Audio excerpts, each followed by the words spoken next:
Welcome to Native Bidaské, Native News Online's weekly spotlight on the people making news and leading change in Indian country. My name is Valerie Vandepan, and I am the managing editor of Native News Online. Our guest this week is Kevin Killer, the president of Oglala Sioux Tribe. All right, Kevin, welcome. Thank you for joining us today. Hi, Valerie. Thank you for having me. I appreciate it. We appreciate you and all your work. It's been an interesting week at Oglala Sioux Tribe. Yeah, Recently, yep. I'll give our watchers a little bit of a background. The Oglala Sioux Tribal Council held an emergency meeting to discuss some pamphlets that were passed around the reservation that demonize Lakota beliefs and culture.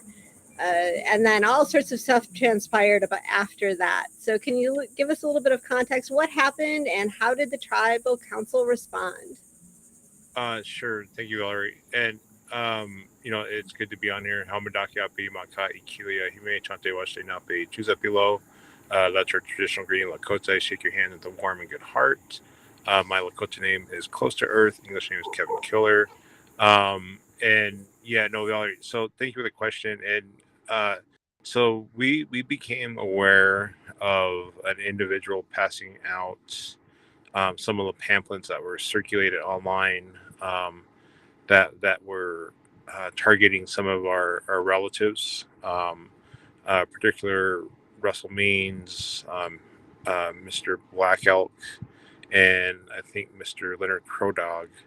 And it was going over some of the excerpts that they had in some of their books, and it really wasn't a fair picture, of what was going on, and this was put in a pamphlet, and and then it was compared to another religion, and in that religion, it just kind of was a compare and contrast, and not making those individuals look so good, and I think one of the things that it was especially kind of um, it was hard for our community because all of these people done a lot and they did some amazing things within their own lives and fought against this kind of stuff in different ways, whether it's a peaceful way or kind of adversarial way or direct action way. They all made their mark on promoting who we are as Lakotas and who we are as a nation to the rest of the world.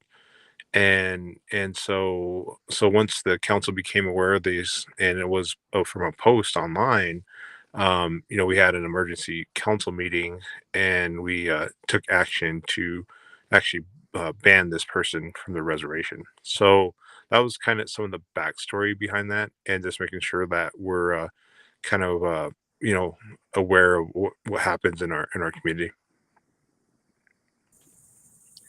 Thank you for that bit of background. Um, so, what happened next? So, the tribe banned this person who was demonizing and misappropriating tribal members and people who've done great work for all of our communities. Um, what happened after that, and where are we at now? Yeah. So that the council, we have our regular meeting, our general session meetings on every Tuesday and Wednesday at the end of every month. And so when we met, it was almost the second to last Thursday of the month, and then going into the last Tuesday and Wednesday of the month. Um, the council decided to address the issue, I think, in a larger context, and it gave us more time to get more detail, more background on how this all kind of transpired, how this individual came to the reservation, who allowed, and that was all brought to the meeting along with testimony. And unfortunately, I wasn't at that meeting. I wasn't chairing that meeting because I was at Sundance, and and it was a good experience and all that.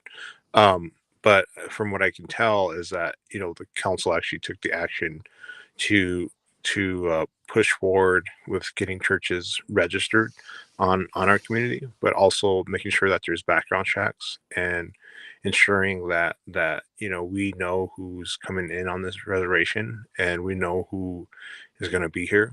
and we're also going to take we're going to follow up on this issue, because I think at that meeting the council asked for an investigation from our fifth member's office to make sure that they have all the information. So this upcoming, I think on August 10th, next Wednesday, they're going to continue to meet on this. So that will be the topic of that meeting. So from my understanding, briefly, the tribal council took a quick action to suspend all actions of churches and missionaries on the nation, and then quickly, when I think people kind of realized that, oh, there are actually some good groups doing good work. There are a lot of Christians on the reservation. The tribal council rescinded that ordinance pretty quickly, right, and has reworked it to make it so that if you want to do missionary work, you need to register, let the tribal council know who you are, and you need to be approved. So you can't just like come on the reservation and start spreading misinformation. Is that correct? No, that's correct, Valerie, and I think that's one of the that we've had the opportunity to meet 2 days, and I think the meeting itself is usually they usually run about 2 days, maybe a half a day, and that this particular general session actually ran 3 days, because just the dialogue and everything that was going on, making sure that everybody gets testimony. So I think that was at the end of those 3 days, that was the determination from council. Very good. So now where we're at is that for further missionary work, or for anyone who wants to do that kind of Christian evangelizing on tribal land, they need to register and they need to be approved. Yeah, and That's and that process is done with the executive board, I believe, under the way that ordinance is written. okay. Wonderful. Is there anything you want to add about that situation in particular, or want people to know about the issue of missionaries or churches operating there? I mean, some of the work, it was brought forward by, I think, the International Indigenous Youth Council, which is, our local Oglala chapter, and I think part of it was, also, the Pope also happened to visit Canada that week, and I think there was some strong feelings about, receiving a headdress and all that from our community, and I think overall, I think just as a a person in tribal leadership, one of the things, and I've been working on this issue actually since around 2011, through the state legislature. And while I was in the state legislature, one of the items that came up was limiting the amount of time that abuse victims had to file in these kind of cases. And it was specifically targeted at Native communities, and that was the example given in the legislature. And when I had a chance to interview some of the people who were subject to that abuse, it was like, I think it was 9 grandmothers at the time. I know a few of them transitioned on to the spirit world, but they were bringing a strong case against the some of the different entities in South Dakota. And at the time there was no federal law that dealt with this, and there's nothing on the state books that actually dealt with this. And we had insurance groups, and we also had our I think our local Catholic diocese reach out and oppose this, or actually support this legislation, to put this timeline and time limit on when an abuse victim can file. And originally I think they wanted to keep it at they wanted to do it at 10 years. So, like, let's say something happened to somebody at a organization or work or something like that, and they would have up to 10 years to file, and it was changed to 20, but like I think a lot of research shows that some people might not come fully to terms with it and ready to talk about it until at least 15, maybe 20, 30 years. And I think other states also allow that. And so South Dakota is like one of the few states. And but just sitting with those grandmothers and hearing their stories and all that. And this was in our generation. It'd be like akin to my grandma. So this two generations from me. And I think, just as a tribal leader, it's important to understand that I mean, the work that they're doing right now through Secretary Holland, and I think what the Pope was kind of reacting to was based in, the 1870s, 1880s, 1890s. So still our generation, our relatives, but from previous generations. But when it gets closer and closer and closer to us, like what is our reaction going to be? Our community is going to be prepared for that, and making sure that we have more tools for mental health. Because I think one of the best things about this is that I think this youth councils trying to get people to understand, and how do they look at this in a positive way, but also how do they get the tools necessary to heal our communities. And again, it's every generation is different, from that point of contact and that point of abuse to where we're at now. So you could say that when it first happened, maybe that generation's not ready to heal. The second generation is kind of understanding it. Third generation begins to say, okay, well, what do we do next? The fourth generation is saying, okay, well, we need to heal. So it's just making sure that all these generations are kind of communicating. And I think they all kind of came together in a good way, and making sure that they're just communicating with each other. Because there's also the other part of this too is that there's also some of our relatives who um, have different beliefs, and they prescribe to different things and all that. So and I think we need to figure out like what is the median, and trying to figure out where do we lie at as on a tribe. But just making sure that I know that the action that our tribal council took sent a message nationwide, amongst tribes and all that we're going to be watching out for this. But I think like issued a press statement, and it said that we're not, basically, we understand that we have a bill of rights, but we also understand that we have a responsibility to make sure this doesn't happen again as a tribal council and as executive board. Yeah, there's a lot to that, and it's difficult to heal when abuse is still ongoing or when abuse is very recent. And removing the statute of limitations on sexual assault and these kinds of crimes that happened or were instigated by the church, and making sure that people can be held accountable years later is something that I think is dealt with across communities across North America, not just in tribal nations, but certainly in First Nations, certainly in Canada, certainly in other communities in the United States. So it's good that you're so committed to that work and to making sure we can not only address the harm that's been done, but move on and heal as well. Yeah, So for sure.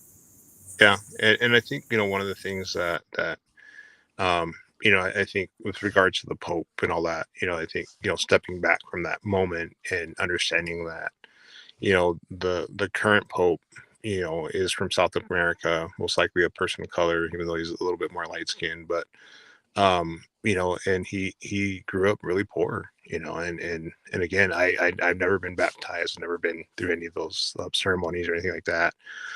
Grew up mostly doing sweat lodge, Sundance. Like literally, I was at Sundance when all this kind of stuff happened. But I think one of the things is to realize that if it was a different pope from another country, would he even have taken that meeting?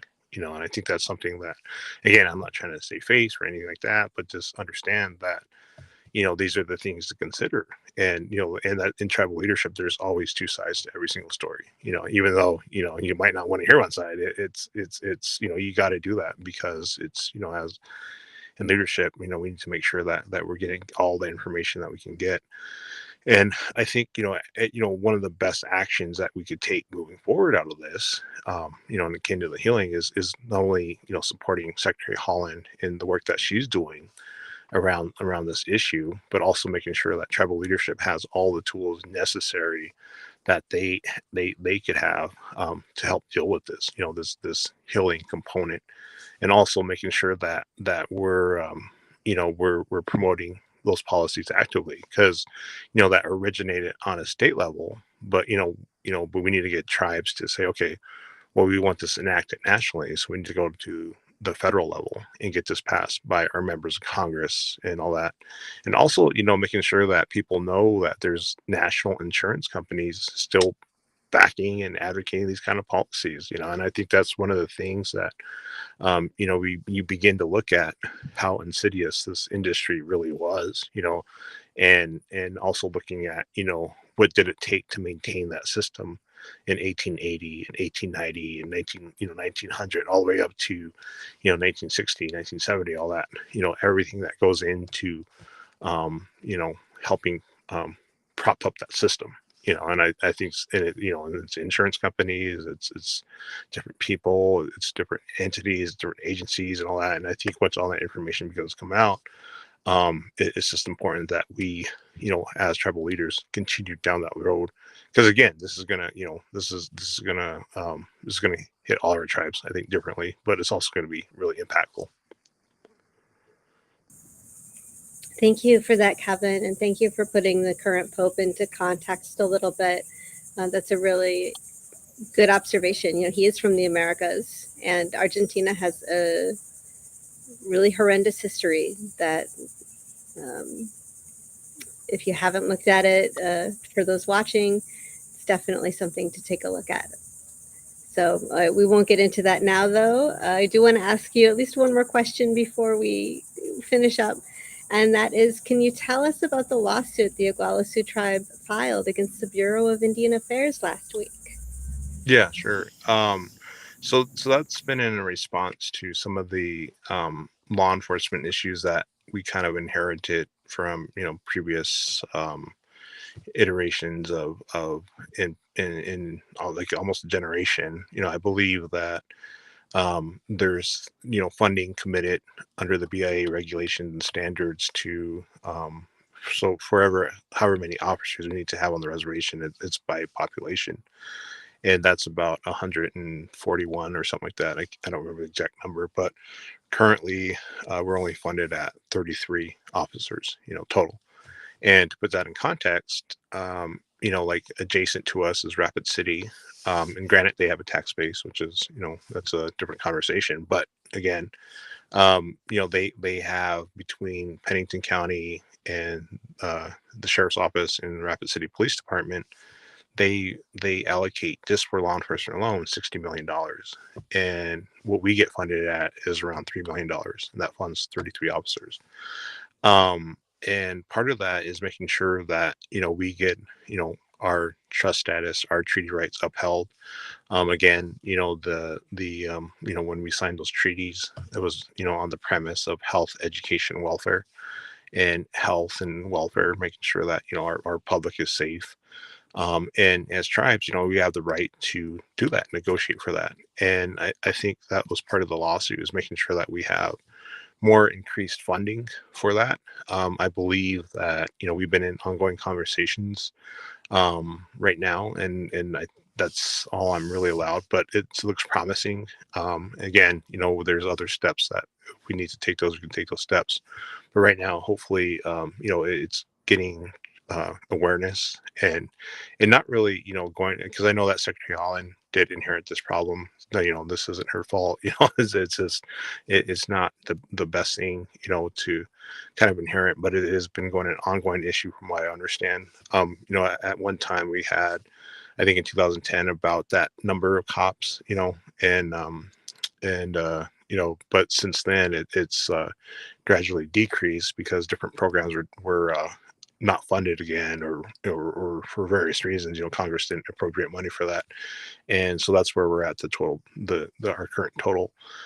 um, and just making sure that we're working in cooperation with everybody who helps support us, and understanding that we need to be active, because at the end of the day, it's our community that's suffering, it's our community that's hurting, and we just need to make sure that we bring more people on board to help us deal with some of these issues around drugs and gun violence. That's one of the things that we've been seeing, is that in some of the states that have looser gun laws, it's easier to get guns on reservations, and it's harder to prosecute. And that's something that we would try to figure out. How do we do that? What are some of those issues with around minors, and how do we take active steps to help protect our community? Because I think that's one of the biggest things, is trying to make sure that we're active in that role. So All right, thank you so much. Is there anything you'd like to add? I mean, one of the things that we've been just trying to move forward in different ways, and like with through Colt, we recently got, I think, some of those items clarified better, so tribes can use that better. Colt is Coalition of Large Tribes, which I'm the current chair of, and the I think tribal governments were granted, at different levels, but we finally got the 605 funds released, and that was to kind of help promote and uh, help government services, and it was more flexible. And that's one of the great things that we've done through Colt, is actually helped put more general parameters, rather than more restricted parameters, around how that money can be used to help prop up and support tribal governments.